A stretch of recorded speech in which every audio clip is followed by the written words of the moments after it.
crops, natural organic farmers are now having a difficult time growing natural organic food. I mean, we have percolate in the vegetables.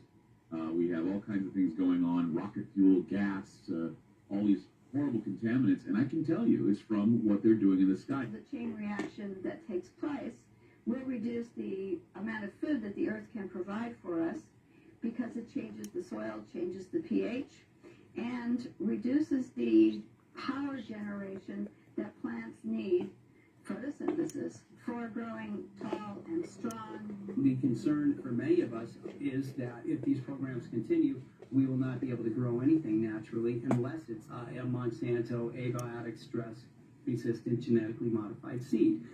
A number of these crops are what are called terminator seeds. They do not regenerate. So year after year after year, the farmer has to go back to Monsanto, which literally puts the farmers in complete debt. The farmers that are not able to recoup their losses due to the flooding, due to the drought this summer, now are selling their crops for pennies on the dollar.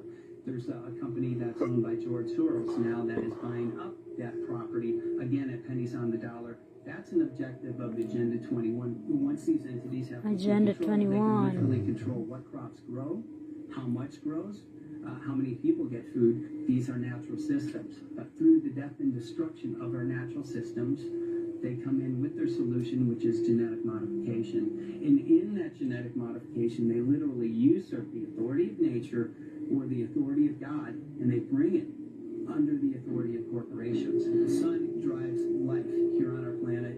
We need vitamin D3, which nourishes us, produces certain hormones. Vitamin D deficiency is something that's very common now.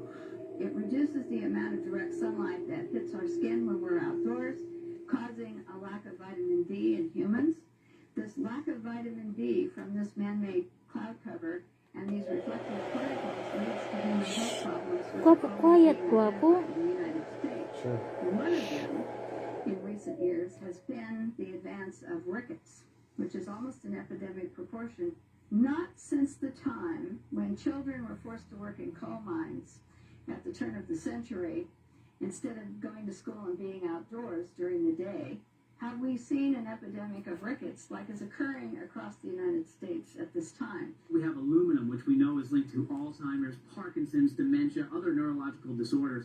We have seen aluminum-related illnesses go through the roof in Riverside County. We've had over 260% increase. We have autism, ADD, and again, Alzheimer's, all going through the roof. I came to the conclusion that aluminum-coated fiberglass, or chaff, particulates, were used by the ton and released worldwide by the ton for many, many years. These particulates stay in the atmosphere for approximately 20 hours, more or less. Aluminum, according to the physicians that we've spoken to, actually builds up in the body, so it will accumulate, and if it's not flushed out or chelated, it will compromise the health of an individual. Barium compromises our immune system.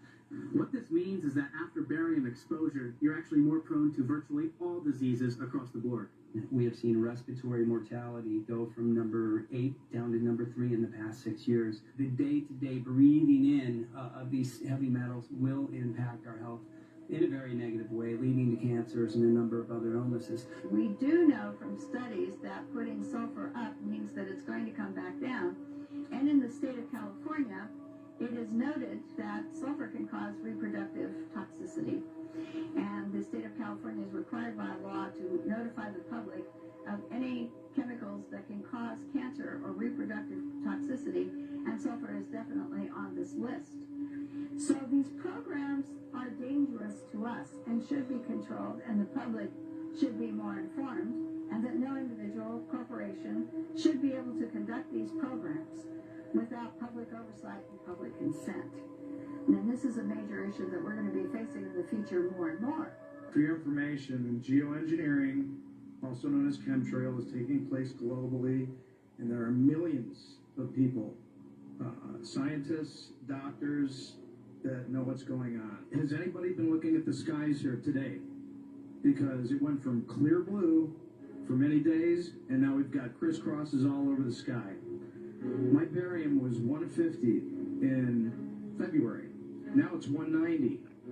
I also have low blood platelets, which is a problem with clotting, okay?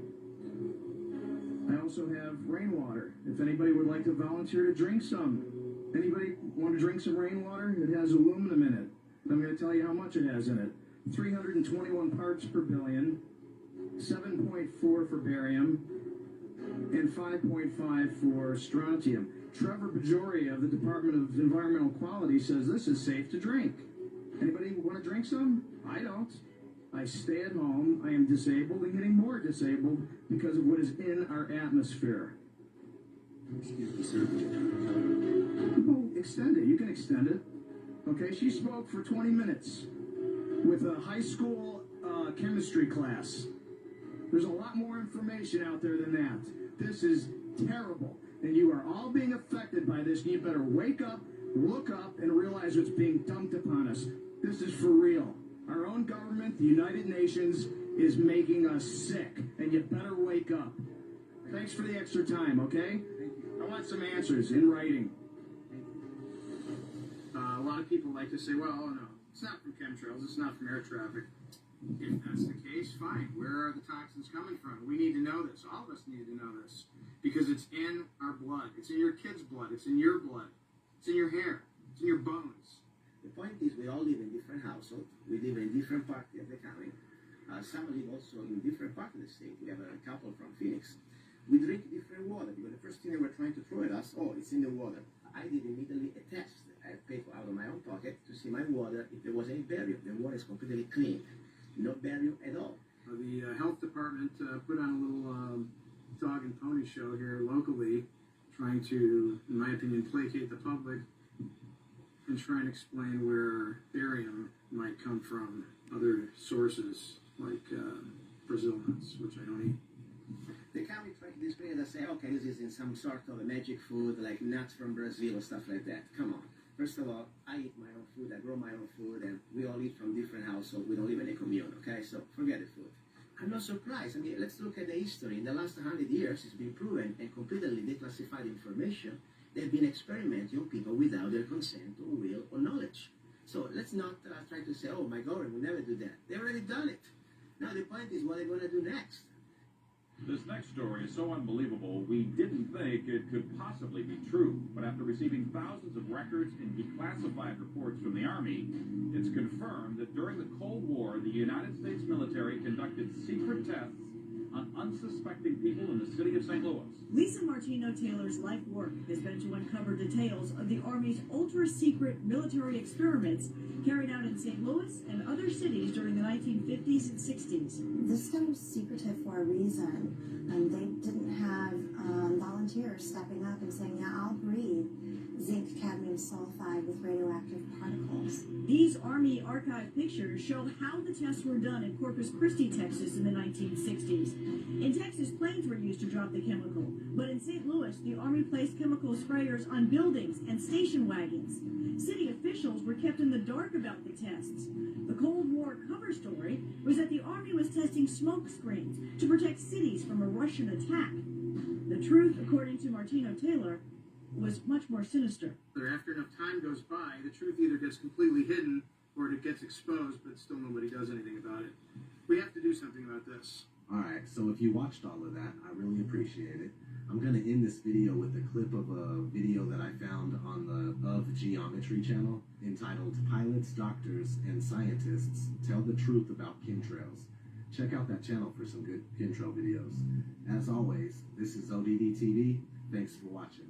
Aircraft making a condensation trail is very similar in many ways to when you go outside on a cold day and exhale. You create a condensation trail. That little cloud is a condensation trail. Now, if you take a 2-mile walk on a cold day and you can turn around and you can see your condensation trail tracking all the way back for 2 miles, that's how crazy it is to think that what we're looking in the sky is actually condensation trails. The contrails, not the chemicals, the contrails occur because of cold air, minus 30. It takes high altitude, around 30,000 feet plus. There's carbon dioxide and water vapor in that exhaust. That turns to ice crystals, and that's what you see, the white stream behind it. Those white crystals of ice warm up, dissolve, and the smoke goes away. And it never lasts more than a minute. What we're seeing now, And I first could not believe it, and I started looking at the skies, and these are not normal. They're not natural. There's something going on. I don't know who it is or why they're doing it. All I can testify is it's not natural and it's not normal. It's got to be some outside influence doing that. Thank you. I'm here to give you testimony that chemtrails, they're not contrails, are indeed real. They're spraying almost every day. I watch the clouds and watch the spraying program going on. I want to tell you that we're in very great danger from the pollution that's coming down over us. And we've been led astray by the military-industrial complex, and they're responsible for the cloud creation and weather manipulation programs. They're dark operations. That's why they're not out in the media. I look around and I see people are starting to look up and see them. Many times I've spoken about chemtrails, and I get this blank look on my face. What are you talking about? I'm saying, look up. As a pilot, before I fly, I look up. And so, boy, they're really out there working. When you look up at the sun and you see a white haze, that is aluminum floating in the air right now, and it's coming from the aircraft. There's a huge amount of aluminum being found because these sprays have aluminum, strontium, barium, manganese, and there's a lot of argument that aluminum is very common to be found, but aluminum is only common in a bonded form. It's not common in a free form, and we're finding high rates of free aluminum in the soil, which is not natural. The metal compounds that are being used are environmentally dangerous. We need to be monitoring them. We need to be testing them. Okay, these previous guys, I watched exactly what they do, and yes, they are correct.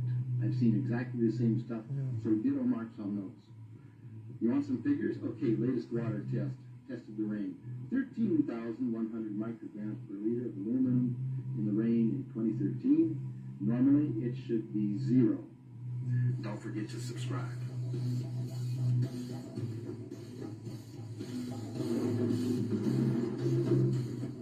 Yep, chemtrails for population control and weather control. It's a bioweapon. Another tool of